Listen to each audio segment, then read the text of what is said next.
नाशिकमध्ये मंत्री छगन भुजबळ यांनी विविध मुद्द्यांवर पत्रकारांशी संवाद साधत स्पष्ट भूमिका मांडली आहे.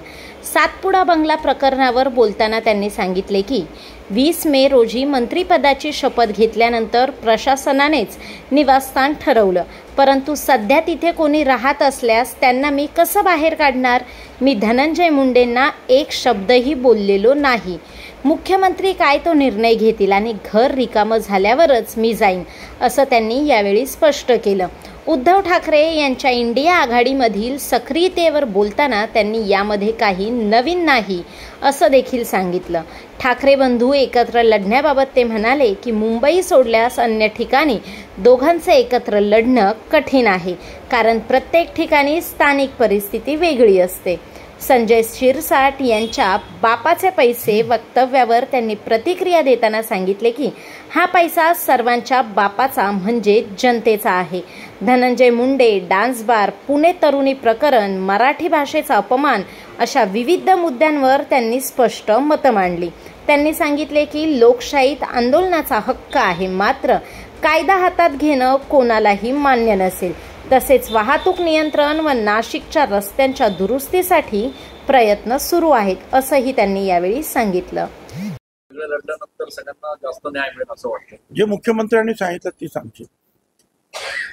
साहेब, सामाजिक न्याय मंत्री संजय शिरसाट यांनी एक वक्तव्य केलंय, कितीही पैसे मागा वसतिगृहासाठी मी पैसे द्यायला तयार आहे, लगेच मंजूर करतो, आपल्या बापाचा थोडी पैसा आहे, असं एक वादग्रस्त वक्तव्य त्यांनी केलंय. सरकारच देणार ते थोडंसं त्यांचं एवढंच म्हणायचं मला की आपल्या बापाचा थोडा पैसा आहे असं नाही, हा सगळा आपल्या बापाचाच पैसा आहे, म्हणजे सगळ्यांच्या बापाचा पैसा आहे, सगळ्या जनतेचा पैसा आहे. तो सगळ्या जनतेच्या लोकांनी जमा जो ह्या राज्यामध्ये तिजोरीमध्ये पैसा आहे तो पैसा आहे.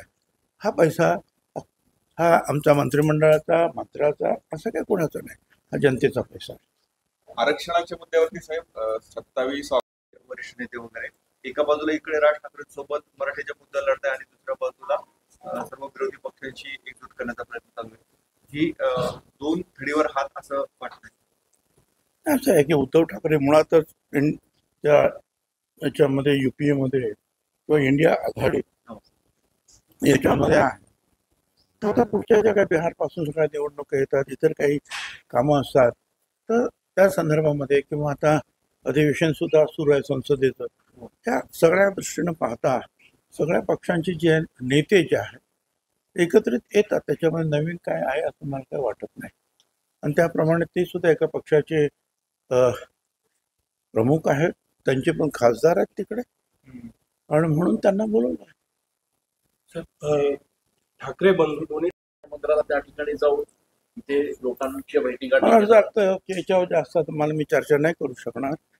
हे खरं आहे की 15-20 दिवस काहीतरी एक महिनाभराची काही मुदत असते. काही लोक जे आणखी महिना 15 दिवस वाढवून घेतात, कारण सामान वगैरे न्यायचं असतं, शिफ्ट व्हायचं असतं, आणि नसेल तर मग त्याच्यावर दंड वगैरे किंवा भाडं वगैरे द्यावं लागतं. पण ठीक आहे, आता जे आहे ही परिस्थिती आहे. साहेब, उद्धव ठाकरे उद्यापासून 2 दिवस दिल्लीच्या दौरा करणार आहेत. इंडिया आघाडीचे मंत्री मुख्यमंत्री म्हटलं नाही, घर खाली झालं की जाईल. तुमची काही तक्रार वगैरे काही? आणि माझी काय तक्रार असू शकते, आमचे ते सहकारी आहेत पक्षातले, मी काय तक्रार करणार? मी फार तर मुख्यमंत्र्यांना सांगितलं, दुसरं कुठलं काय असेल छोटं मोठं तर तेच काय. आता मुख्यमंत्री काय निर्णय घेतात ते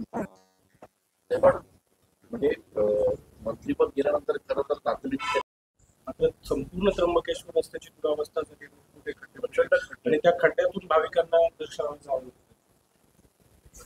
बघूया आता ते कोणाच्या अखत्यारीत. मला वाटतं जिल्हा परिषद त्याच्या PWD बोलतो, PWC जे आहे त्यांच्याशी म्हणून चर्चा करतो प्रॉब्लेम काय. धन्यवाद. हो, मुंबईला